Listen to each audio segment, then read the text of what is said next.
In the days since his ouster, details have emerged about President Trump's firing of Wisconsin's own Reince Priebus, the former head of both the state and national Republican parties.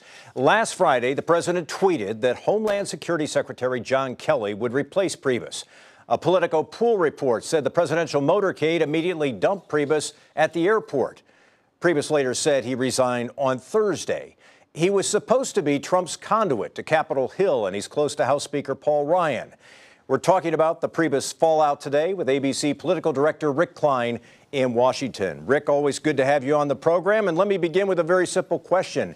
Is Reince Priebus, a week later, missed in any way? There are a number of staffers who are very loyal to him and liked his management style and liked also that conduit you mentioned to Capitol Hill.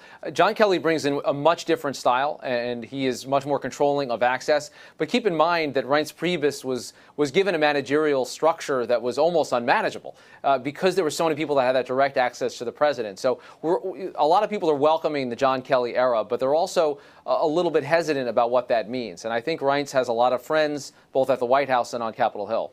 I think, Rick, the feeling was when Reince Priebus was named to this job that he would be someone who could work well with the establishment Republicans on Capitol Hill, that there would be a good pipeline between the president and those folks who the president needs to pass legislation. Is there any damage done to the Trump administration in terms of advancing their legislative agenda because of Priebus's departure? I think the relationship between Priebus and Paul Ryan can't be understated.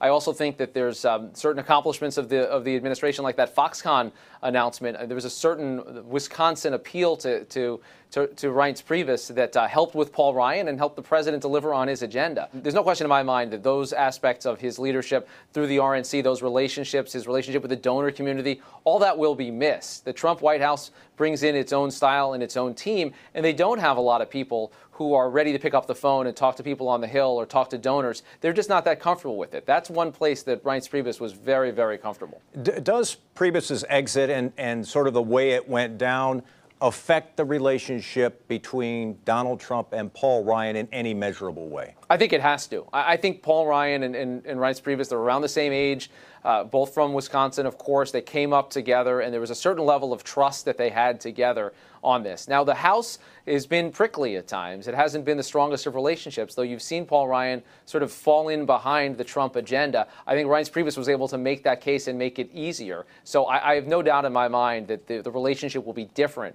without those two Badgers at the top.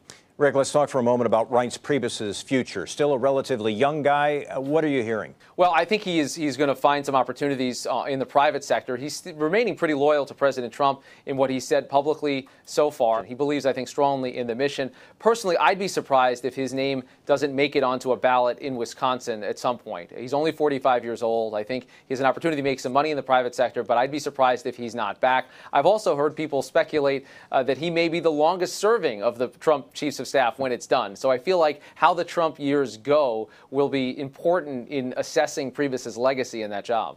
Rick Klein is ABC News political director. We always appreciate him being on the program. Rick, good to see you again today. Hey, thank you, Mike.